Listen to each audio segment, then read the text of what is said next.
इसमें जो रिएक्शन है लीचिंग के लिए,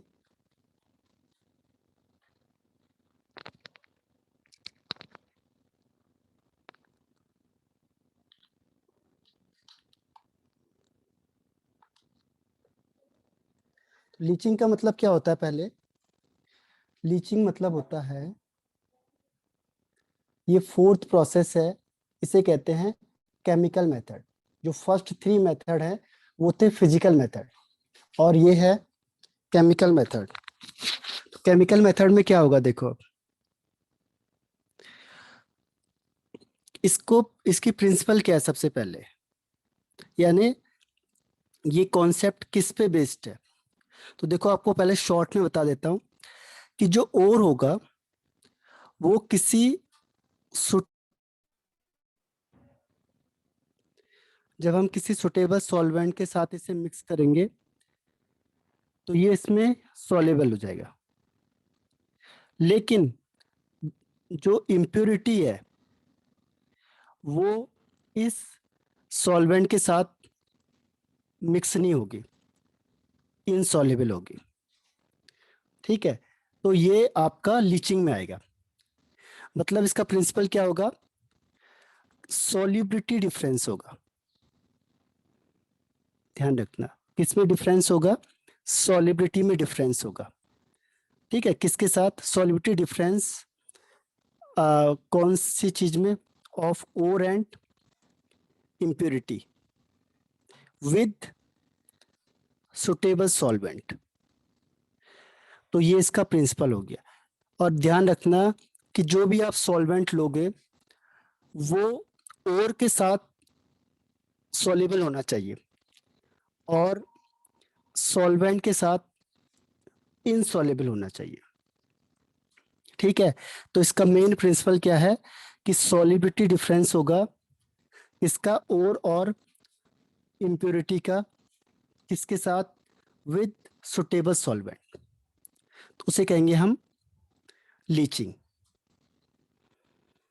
अब इसका जो एग्जाम्पल है आपके पास, तो तीन एग्जाम्पल हैं इसमें आपके पास, उससे हम समझेंगे इसको। पहला है leaching of pure alumina from bauxite ore. Bauxite ore, ठीक है। तो जो बॉक्साइट ओर होता है इससे हमें क्या करना है, एल्यूमिनिया को निकालना है। ठीक है, तो बॉक्साइट का जो फॉर्मूला होता है वो क्या होता है, Al2O3.XH2, या फिर किसी बुक में इसी को लिखते हैं। लेकिन यहाँ पे क्या होती है, इम्प्योरिटी प्रेजेंट होती है आपके पास। इम्प्योरिटी जैसे सिलिकॉन ऑक्साइड हो गया और आयरन का ऑक्साइड हो गया। ठीक है, MnO2 हो गया। मतलब ये ऑक्साइड वगैरह अगर इम्प्योरिटी होंगे तो ये किस में आ जाएंगे, लीचिंग में आ जाएंगे। ठीक है, तो ये समझ में आया आपको कि इसमें क्या होंगी, जो इम्प्योरिटी होंगी वो इसमें प्रेजेंट होंगे। क्लियर है, बताओ। MnTi है वो, Ti कर लेते हैं यहाँ पे, Ti ऑक्साइड। ठीक है, अब देखो बुक में क्या होगा, आपके पास यही फॉर्मूला लिखा होगा। तो ध्यान रखना कि यही फॉर्मूला एल्यूमिना का भी है।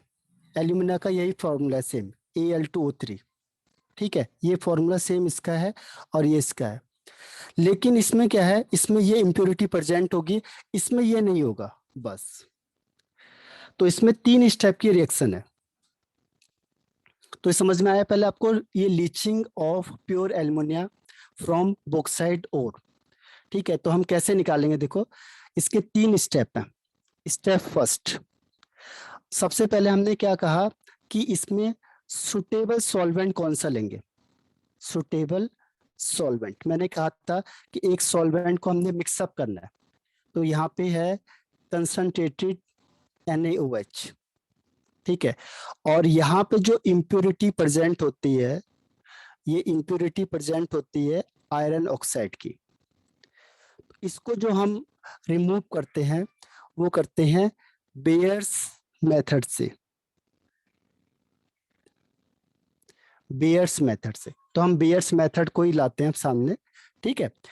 तो इसमें क्या है, देखो लीचिंग का मतलब क्या हुआ कि जो बॉक्साइड है, बॉक्साइड क्या है, Al2O3.XH2, इसमें ये सारी इंप्योरिटी है, इसमें से कोई भी एक हो सकती है।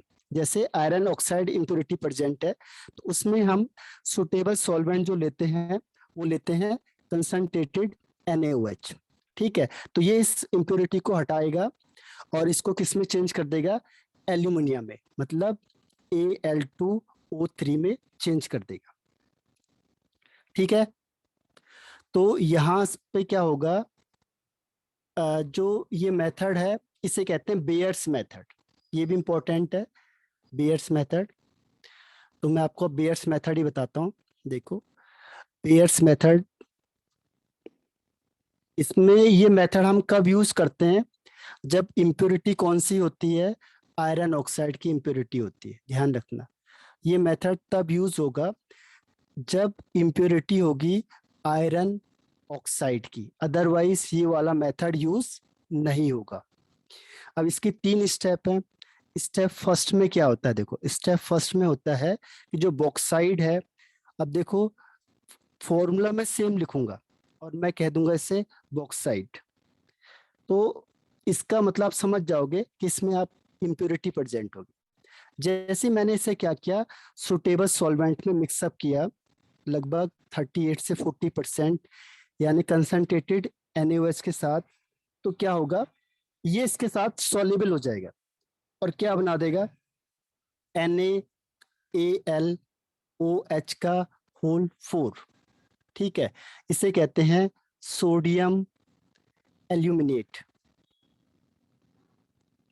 तो ये सॉल्युबल पार्ट है, ये सॉल्युबल घूमता रहेगा और इम्प्योरिटी क्या होगी, नीचे आ जाएगी। ध्यान रखना, जैसे आपने इसको मिक्स किया, ये तो सॉल्युबल है, तो ये सॉल्यूशन में रहेगा और इम्प्योरिटी कहाँ चली जाएगी, इम्प्योरिटी कहाँ चली जाएगी, बॉटम में, क्योंकि इम्प्योरिटी इसके साथ मिक्सअप तो होगी नहीं, इसके साथ मिक्सअप नहीं होगी इम्प्योरिटी, ठीक है। तो इम्प्योरिटी कहाँ चली जाएगी, बॉटम में। अब हम इसे क्या करेंगे, फिल्टर कर देंगे, फिल्टर कर देंगे। तो फिल्टर करने से जो इम्प्योरिटी है वो बाहर हो जाएगी और ये सॉल्युबल पार्ट हमें मिल जाएगा। तो ये हमारा स्टेप फर्स्ट है। यहां तक समझ में आया, कोई डाउट इसमें? No sir. ओके। अब देखो सेकेंड स्टेप क्या होता है। स्टेप सेकेंड में क्या होता है कि अब जो ये सॉल्यूशन बना, ये कैसा सॉल्यूशन है, देखो NaAlOH का होल 4, ठीक है। ये जो सॉल्यूशन बना ये लगभग बेसिक हो जाता है, बेसिक है क्योंकि OH है इसमें। तो इसको न्यूट्रलाइज करने के लिए, न्यूट्रलाइज करने के लिए इसमें हम क्या करते हैं, एसिड मिलाएंगे। तो यहाँ पे CO2 गैस पास आउट करते हैं इसमें हम, ये होता है नॉन मेटल ऑक्साइड, यानी ये एसिडिक हो जाएगा, ये बेसिक होता है। दोनों एक दूसरे को न्यूट्रलाइज कर देंगे और क्या बन जाता है, इसमें बनेगा आपके पास Na2CO3, Na2CO3 प्लस Al2O3.XH2। इसी को देखो किसी बुक में क्या करते हैं, ये लिखा होता है AlOH का होल थ्राइस, एक ही बात है, ध्यान रखना। किसी बुक में ये लिखा होगा, किसी बुक में ये लिखा होगा, ठीक है। दोनों का मतलब एक ही है। अब ये सेकंड स्टेप हो गया आपके पास, इसमें आपको ये मिल गया। अब स्टेप थर्ड में क्या है, अब इसके वाटर के मॉलिक्यूल को मुझे हटाना। ये हाइड्रेटेड बना है आपके पास, हाइड्रेटेड का मतलब जिसमें वाटर कंटेन होता है उसे कहते हैं हाइड्रेटेड। अब हम इसे हीटिंग करेंगे, तो जैसे हम इसे हीटिंग करेंगे क्या होगा, इसका वाटर मॉलिक्यूल यहाँ से रिमूव हो जाएगा और क्या बचेगा हमारे पास, प्योर एल्यूमिनियम। ये प्योर बच गया और वाटर यहाँ से अलग हो गया। तो ये जो एल्यूमिनियम बना, ये बना प्योर। इस प्रोसेस को हम कहते हैं leaching of aluminium from bauxite और इस स्पेशल का नाम है बेयर्स मेथड। अभी हम इसमें 3 मेथड पढ़ेंगे आगे, जब मैं एल्युमिनियम बताऊंगा आपको तो उसमें 3 मेथड है, बेयर्स है, सरफेक्स है, हॉल है। तो वो इम्प्योरिटी के बेस पे डिपेंड करता है। जैसे मैंने अभी कहा आपको कि अगर ये वाली इम्प्योरिटी होगी तो इसको यूज करेंगे, अगर दूसरी इम्प्योरिटी होगी तो दूसरा मेथड यूज करेंगे, तीसरी इम्प्योरिटी होगी तो तीसरा मेथड यूज करेंगे। तो इम्प्योरिटी के बेस पे हम इस मेथड्स को यूज करते हैं, इससे ध्यान रखना आपने। लेकिन ये ज्यादा पूछी जाती है आपके पास, तो बियर्स मेथड पहले भी यही दिया होता है, तो ये बियर्स मेथड है। इसमें कोई डाउट किसी को? Any doubt? No sir. Okay, one second.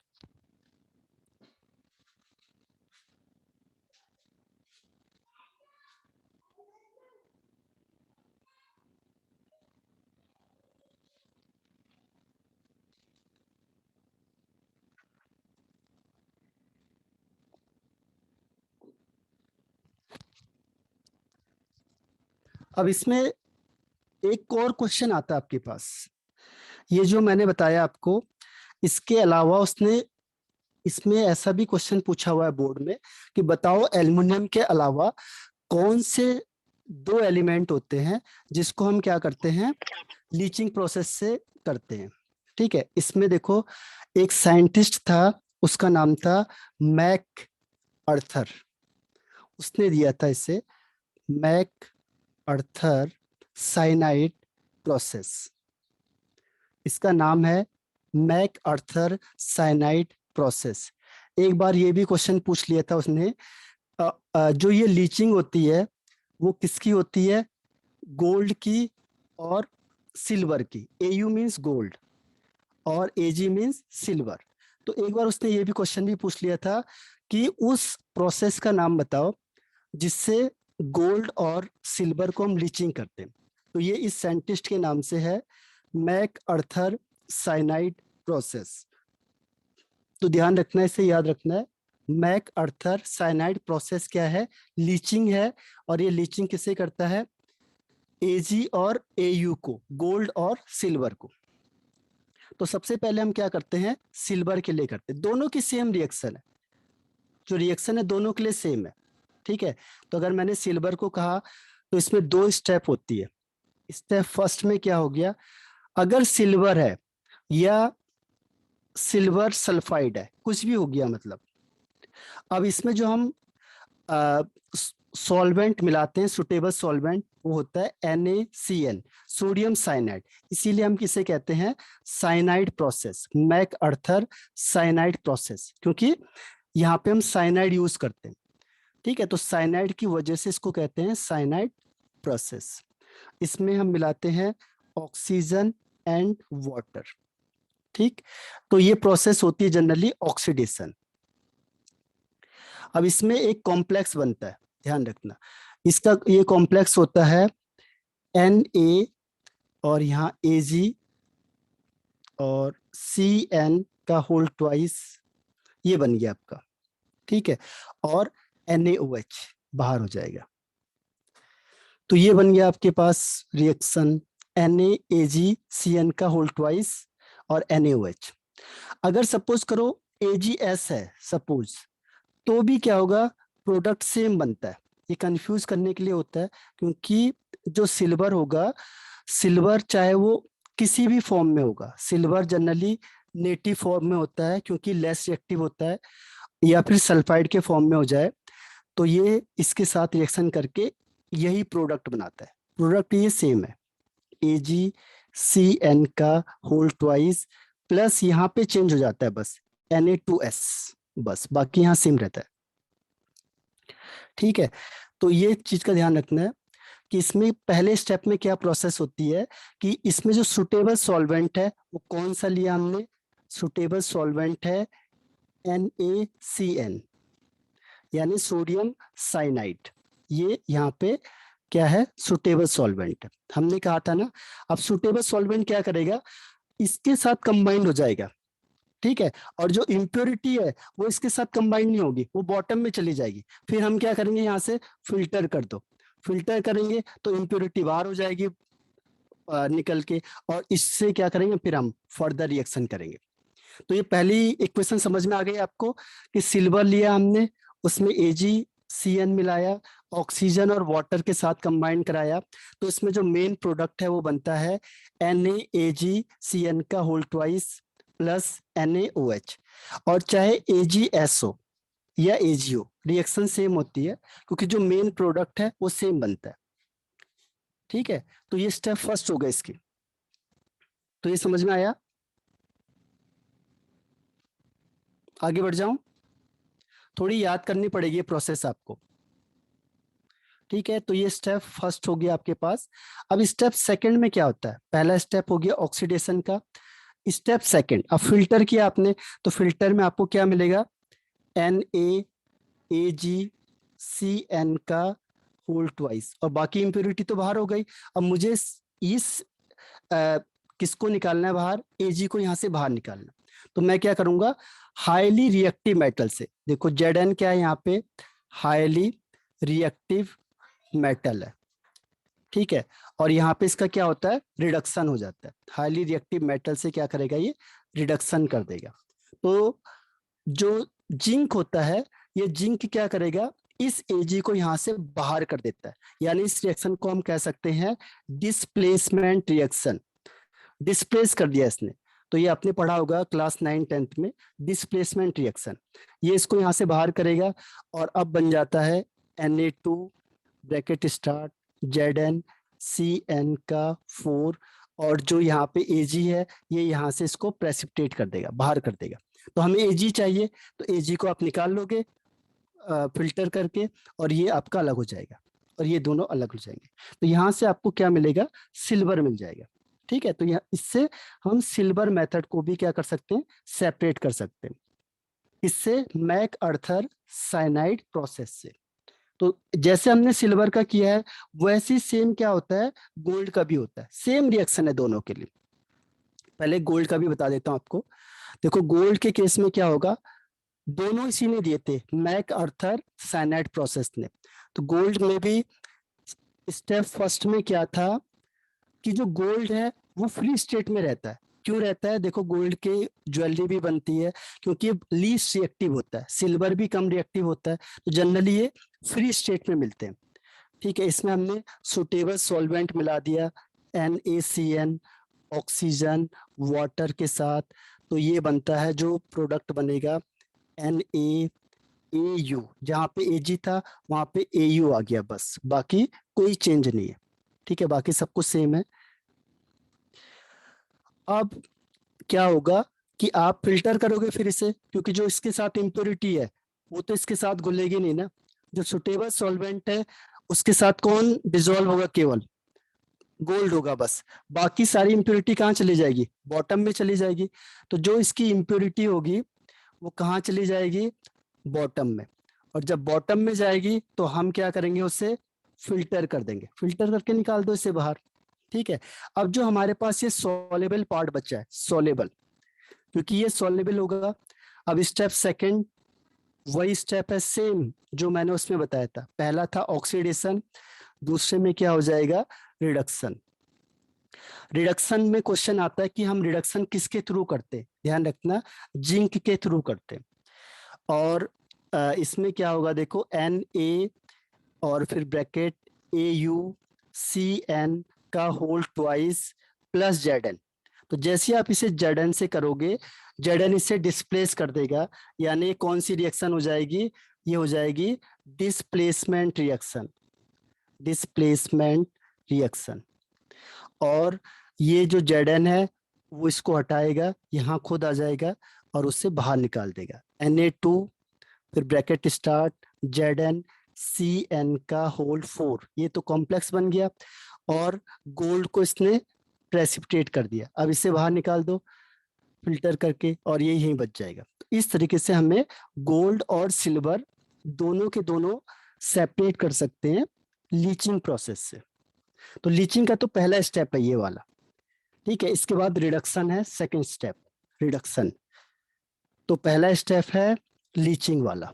तो लीचिंग का मतलब क्या होता है कि जो भी ओर होता है वो उसको हम किसी सुटेबल सॉल्वेंट के साथ मिक्सअप करेंगे। तो जो ओर होता है वो सुटेबल सॉल्वेंट के साथ तो मिक्सअप हो जाएगा, लेकिन जो उसमें इम्प्योरिटी होती है वो इसके साथ सॉल्युबल नहीं होनी चाहिए, इनसॉल्युबल होनी चाहिए, ये खास बात है। तो उसके लिए हम लीचिंग यूज करते हैं। तो जो आपकी बुक है उसमें लीचिंग है जो, वो केवल 3 एलिमेंट के लिए एप्लीकेबल है, एल्युमिनियम, सिल्वर एंड गोल्ड।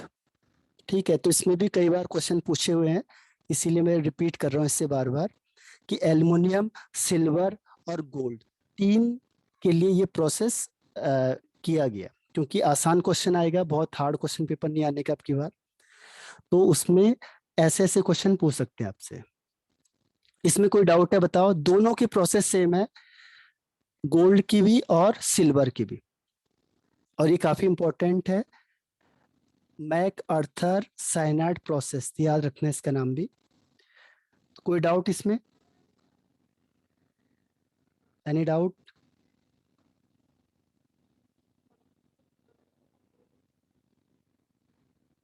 आगे बढ़ जाऊं? ये ऐसे रिपीट करना है।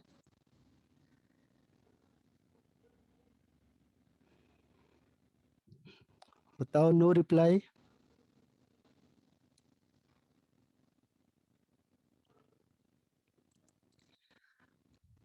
तो हम लोगों ने कहाँ तक पढ़ लिया देखो। पहला स्टेप हमने क्या किया, स्टेप फर्स्ट में क्या था, स्टेप फर्स्ट में था हमें पाउडर फॉर्म में लाना था, यानी क्रशिंग एंड ग्राइंडिंग वाला था, जिसमें हमने क्रशिंग किया और ग्राइंडिंग किया। यानी कि स्टेप फर्स्ट हमारा ये था जिसमें हमने किसे लाना था, पाउडर फॉर्म में लाना था। तो पहला स्टेप हमने खत्म किया पाउडर फॉर्म लाके। दूसरा स्टेप हमारा क्या था, इसमें पाउडर फॉर्म को क्या करना था, कंसंट्रेटेड लाना था। तो इसके पास हमारे पास क्या थे, 4 मेथड थे जो मैंने आपको बता दिए हैं। पहला ग्रेविटी सेपरेशन, दूसरा मैग्नेटिक सेपरेशन, तीसरा, पहला है ग्रेविटी, दूसरा है मैग्नेटिक, तीसरा है फ्लोटेशन प्रोसेस, और फोर्थ वन था लीचिंग। तो यहां तक हमने खत्म कर दिया, सेकंड स्टेप हमारा खत्म हो चुका है जिसमें हमने कंसंट्रेटेड स्टेप को खत्म कर दिया। ठीक है, तो पहले में सिंपल है, क्रशिंग और ग्राइंडिंग करके आपने पाउडर फॉर्म में ले आए। पाउडर फॉर्म में लाने के बाद अब उसे कंसंट्रेटेड करना है।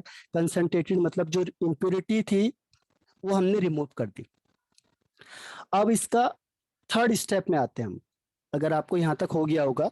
तो अब स्टेप थर्ड क्या है इसमें देखो, स्टेप थर्ड में क्या होता है, जो कंसंट्रेटेड ओर होता है आपके पास, कंसंट्रेटेड ओर, इसको हम ऑक्साइड में, मेटल ऑक्साइड में चेंज करते हैं। और मेटल ऑक्साइड में चेंज करने के लिए हमारे पास 2 मेथड है।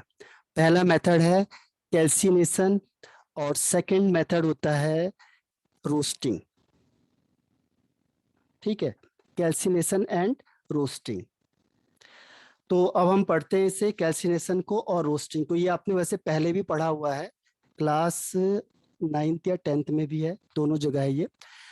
तो वन बाय वन हम इसे पढ़ते हैं। सबसे पहले स्टार्ट करते हैं हम कैल्सिनेशन को। कैल्सिनेशन, तो व्हाट इज कैल्सिनेशन? कैल्सिनेशन किसे कहते हैं? देखो देखो, एक ऐसी प्रोसेस होती है जिसमें हम किसको, कंसंट्रेटेड ओर को, या जो ओर था हमारे पास उसे किस में चेंज presence of करेंगे, oxygen. ऑक्साइड में, हाँ, मेटल ऑक्साइड में। ठीक है, the process in which the concentrated ore is converted into metal oxide. अब इसमें क्या क्या चीज ध्यान रखनी है आपने, देखो क्या क्या चीजें करनी है। हमने करना है यहाँ पे स्ट्रॉन्ग हीटिंग, हीटिंग होनी चाहिए, पहली चीज। दूसरी चीज क्या है, हीटिंग कहाँ तक करेंगे हम, बिलो इट्स मेल्टिंग पॉइंट, मतलब मेल्टिंग पॉइंट से पहले पहले तक हीटिंग होनी चाहिए, मेल्टिंग पॉइंट तक नहीं होनी चाहिए, नहीं तो टूट जाएगा, डिकम्पोज हो जाएगा। तो और तीसरी चीज क्या ध्यान रखनी है इसमें, इसमें होता है absence of air, absence of air, या फिर एयर होगी तो वेरी लिमिटेड अमाउंट में होगी, लिमिटेड अमाउंट में होगी। अब ऐसा क्यों हो सकता है कि लिमिटेड अमाउंट या कम अमाउंट में क्यों कह रहा हूं मैं, अब्सेंस क्यों कह रहा हूं? ठीक है, अब्सेंस या लिमिटेड अमाउंट में मैं क्यों कह रहा हूँ एयर को, कोई रीजन बता सकता है इसका?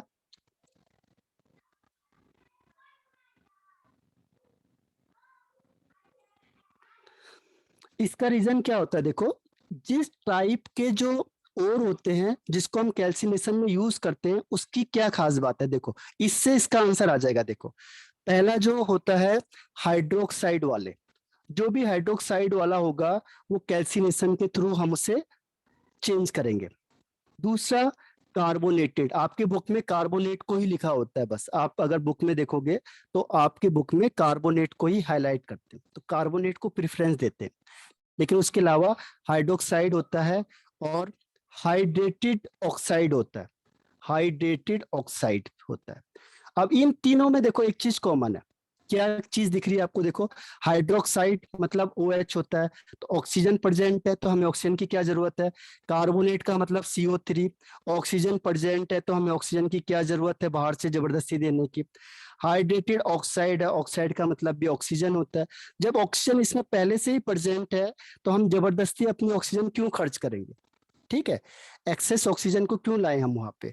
इसीलिए यहाँ पे क्या होता है, अब्सेंस ऑफ एयर कहा जाता है, या फिर किसी केस में limited amount of air use होता है।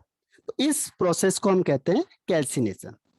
क्या होता है, the process in which concentrated ore या कार्बोनेटेड ओर भी लिख देते कई बार, is converted into metal oxide, और क्या होगा, strong heating below its melting point in the absence of air और limited amount of air is called calcination। ये इसकी डिफाइन हो गई, ठीक है। क्या क्या चीज ध्यान रखनी है, मेल्टिंग पॉइंट से पहले होना चाहिए, क्योंकि अगर आपने मेल्टिंग पॉइंट के बाद किया तो वो डिकम्पोज हो जाएगा, फिर वो आंसर नहीं मिलेगा जो हमें चाहिए था, जो चीज हमें करनी चाहिए थी वो नहीं मिल पाएगी।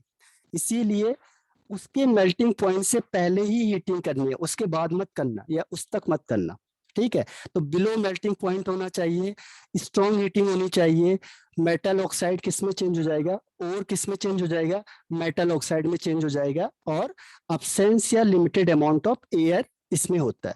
क्यों, क्योंकि देखो इसमें ऑक्सीजन मिलेगा आपको सब में, इसीलिए। तो यहां तक समझ में आ गया आपको,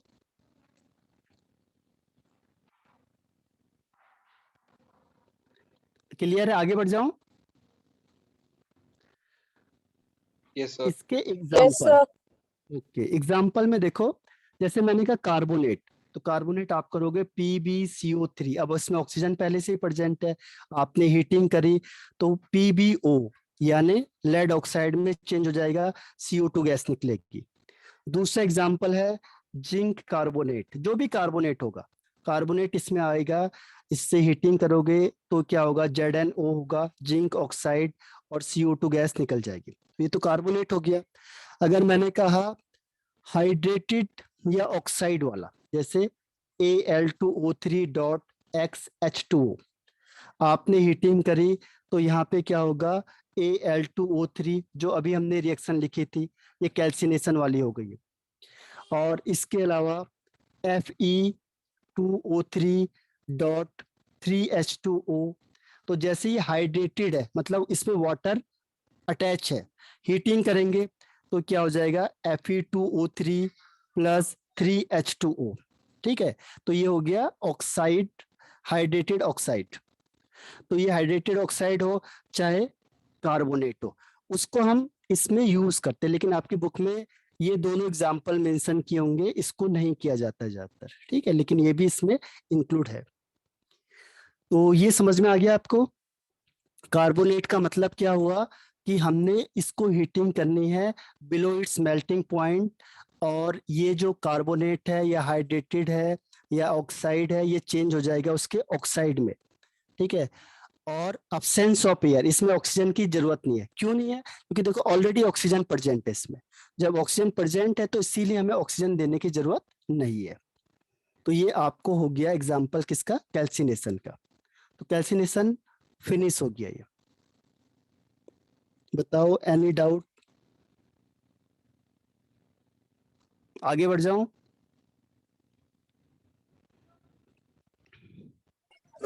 सर एक बार दोबारा रिपीट कर दीजिए। ये एग्जाम्पल या ओवरऑल,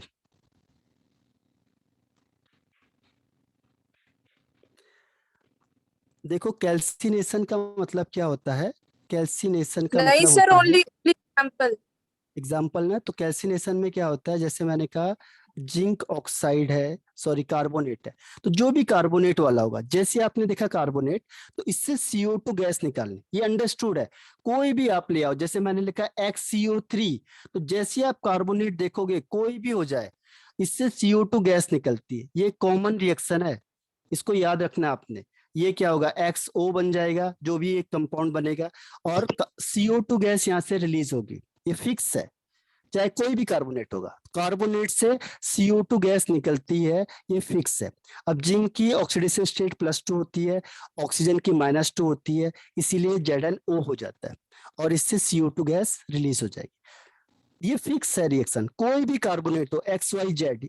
ये देखो अभी P ब्लॉक में भी आएगा और भी जगह आएगा। तो जैसे ही आपने देखा कि मैंने कहा कि कोई भी ले लिया, मैंने YCO3 ले लिया, जैसे ही मैं इसे हीटिंग करूंगा तो कोई भी कार्बोनेट आएगा, तो आपको समझ जाना है यहाँ से जो गैस रिलीज होगी वो CO2 गैस होगी, फिक्स है इसका। और इसके साथ देखो जो PB होती है उसकी ऑक्सीडेशन स्टेट +2 होती है, ऑक्सीजन की -2 होती है, कैंसिल आउट हो जाएंगे, PbO।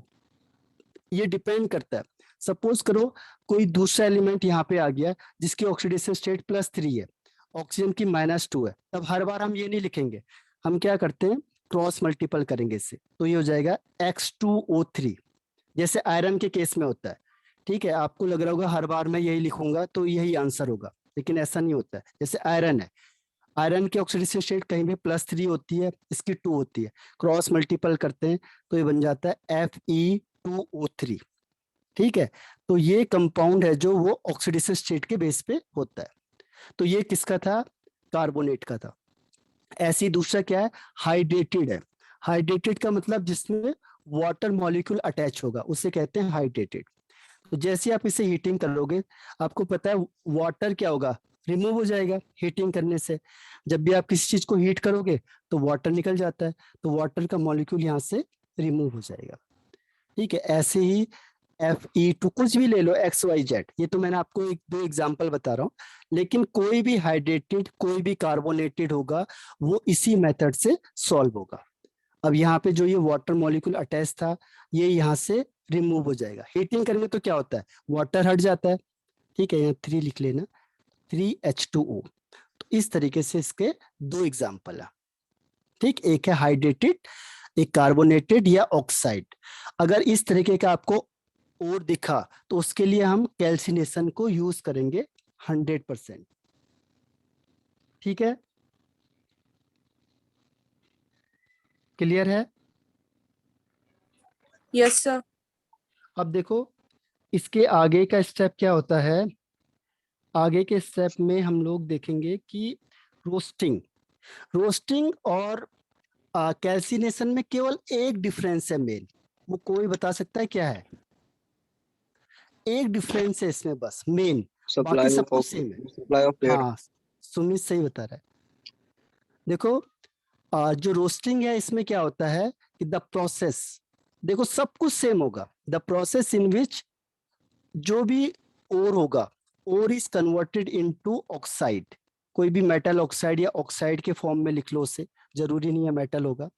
ठीक है, तो ये ऑक्साइड हो जाएगा। और क्या चीज ध्यान रखनी है हमने, देखो स्ट्रॉन्ग हीटिंग, उसमें भी यही था, इसमें भी यही है, स्ट्रॉन्ग हीटिंग होगी। उसके अलावा उसमें मैंने कहा था बिलो इट्स मेल्टिंग पॉइंट, इसमें भी यही है कि जो बिलो इट्स मेल्टिंग पॉइंट है, मेल्टिंग पॉइंट से ज्यादा नहीं होना चाहिए। लेकिन यहाँ पे डिफरेंस है बस, इसमें आता है एक्सेस ऑफ एयर, उसमें था अब्सेंस ऑफ एयर। अब ये समझ में आ गया होगा आपको कि एक्सेस ऑफ एयर मैंने क्यों बोला, क्योंकि यहाँ पे जो हम ओर यूज करते हैं वो कौन होता है, सल्फाइड ओर, और इसमें ऑक्सीजन तो होता नहीं है, तो जब ऑक्सीजन होगा नहीं तो ऑक्सीजन हमें बाहर से सप्लाई करना पड़ेगा, और जहाँ पे ऑक्सीजन ऑलरेडी है तो हमें बाहर से उसकी जरूरत नहीं है। तो यहाँ पे जो भी हम ओर लेते हैं उसमें ऑक्सीजन नहीं होगा, यानी कौन सा, सल्फाइड ओर वगैरह हम यहाँ पे यूज करते हैं। देखो दोनों की डेफिनेशन सेम है, the process in which ore is converted into metal oxide on strong heating below its melting point in the excess of air is called roasting। तो देखो एक डिफाइन याद करोगे तो दोनों डेफिनेशन आपको याद हो जाएगी। केवल एक चेंज याद रखना है, एक्सेस ऑफ एयर, और मैंने आपको इसका रीजन बताया कि इसमें एक्सेस ऑफ एयर क्यों लेते हैं हम। एक्सेस क्यों लेंगे? क्योंकि यहाँ पे ऑक्सीजन है ही नहीं। जब आप हीटिंग करोगे किसी को तो ऑक्सीजन की जरूरत होती है वहां पे, नहीं तो हीटिंग होती नहीं है ढंग से। ठीक है, तो पहले से क्यों नहीं लिया हमने? कैल्सिनेशन के लिए हमने ऑक्सीजन को क्यों नहीं लिया? कोई बता सकता है? कैल्सिनेशन के लिए हमने ऑक्सीजन को क्यों यूज नहीं किया, जबकि हीटिंग के लिए एयर होनी चाहिए, ऑक्सीजन होनी चाहिए, फिर भी हमने वहां नहीं लिया, क्यों? बताओ। कैल्सिनेशन के लिए हमने ऑक्सीजन को यूज क्यों नहीं किया हीटिंग के लिए?